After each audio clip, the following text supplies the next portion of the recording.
Now that we've seen the title documents and the way a title search is conducted in the registrar's office, a question should come is that for how long should the records be checked by the lawyer? So the answer generally is done for 12 years in case of private land and 30 years in case of government land or government property.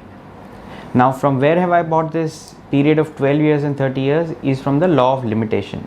So there is an act called the Limitation Act 1963 which says that even if you have right to a particular property, if you have not enforced that right for a period of 12 years, then you probably stand to lose the right.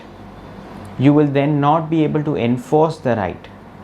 This is all subject to what is contained in the Limitation Act, but in general it is 12 years and 30 years.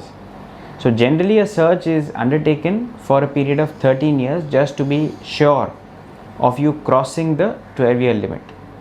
So you have to be careful of the fact that if there is a person who has encroached upon your property for more than 12 years, you will lose your right through a concept called adverse possession.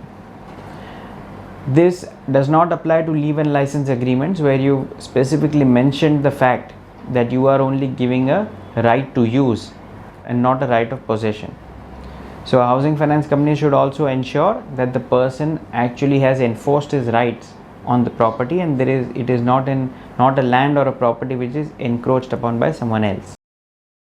So now that we've seen the documents which you need to check, which will showcase the ownership of the property by the borrower.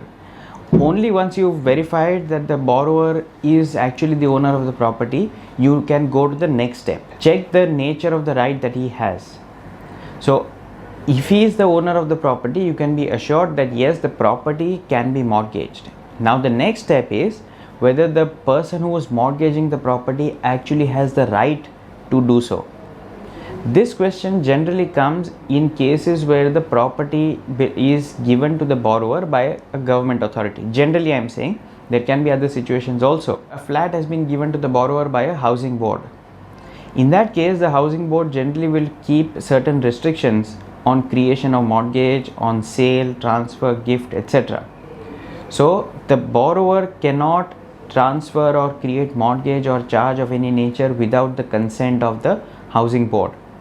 These things need to be checked very carefully, because if at all there is a miss out on this, and if you've missed on checking the fact that there was a consent required from the housing board which has not been sought before creating the charge, then the charge is invalid. So while you may be holding the documents evidencing the charge, that charge has got no value because the housing board or the government authority has not taken cognizance of the fact. The next step is whether the construction of the property is as per government rules. We've discussed this, that the government has placed certain rules which are there, like the coastal regulation zone, the SEZ, the permissions from Airports Authority of India, etc., which need to be in place.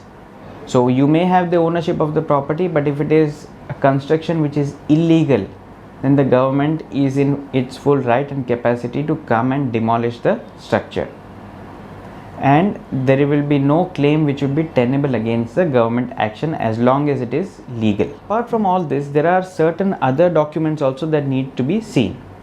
For example, whether the property taxes have been paid, whether the approvals are in place, whether the occupancy certificate is in place. Now what is an occupancy certificate?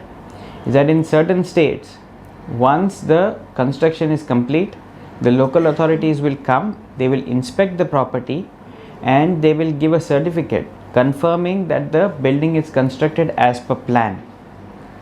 So the FSI norms have been met, the other approvals which are required to be sought have been met, and everything is in compliance, and they will give a certificate saying that this building is in compliance with the local laws.